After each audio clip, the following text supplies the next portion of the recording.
True story. He lived a fox life.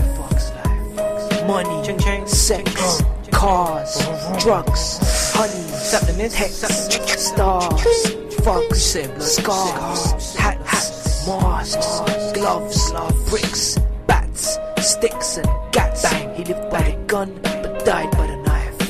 He lived a fox life. Get out of my way! Where the fuck you think you're going? These are the words that I uttered to a hot-headed boy.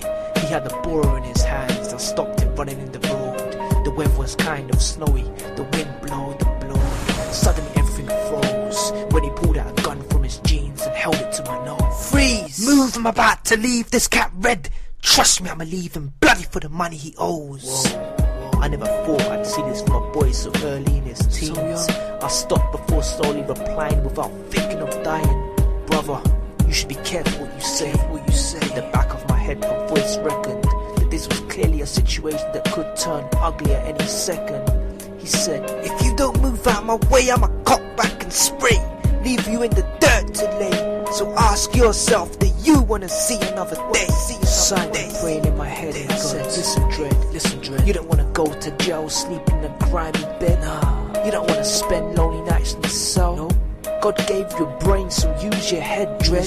Don't waste your life. Come on, drop that gun. Throw away that knife. Throw it away. Be a good man. Make the most of your life. Still clutching the gun, he suddenly bowed his head. Then he looked down at the ground. I saw tears drop to the floor, and to my surprise, he put the gun down, raised his head. I breathed a breath of relief. He opened up his eyes. I saw money, sex, cars, drugs, honey, text, stars, fucks, scarves, hats, masks, gloves, bricks, bats, sticks and gats. He lived by the gun, rolled with a knife. He lived a fog's life. What did you see? I looked deep inside and saw a mind state full of pain and grief. I told him, if you turn your life around, God will give you the crown. Every day a mother cries, every day a brother dies. This may come to you as some sort of surprise, but believe it or not, time really does fly.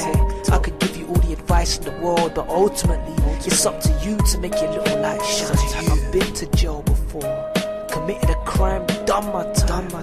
When it comes to life, there's so much more than breaking the law. So much more.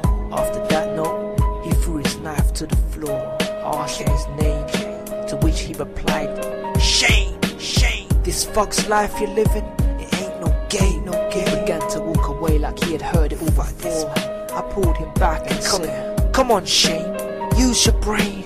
He stared at the knife on the floor. I quickly kicked it down the drain and shouted, you don't have to live this way no more. I promised I would get him some work, and had arranged to meet him after his school finished tomorrow around 4:30. That's when I dropped him my line. He put his number in mine.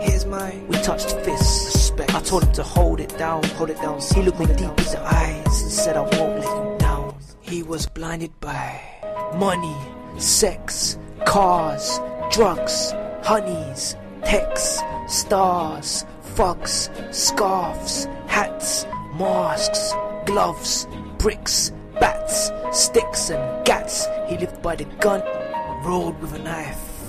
He lived a fog's life. The next day around 4:30 and I still received no call. So I made my way to his school. Let's go. Disbelief.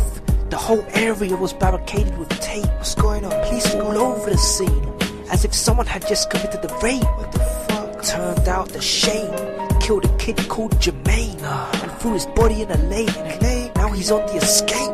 It's a shame. Because apparently the fight between Jermaine and Shane was over 2 rocks of crack cocaine. In fear at first, Shane denied the offense. I didn't do it, man. But the police eventually found him and the evidence. Guilty. Shane was found guilty of the crime. They found his prints on his 9 and the knife. Now he's doing time. Life in prison. He lived a fog's life. Lived by the gun, died by the knife. He lived a fog's life.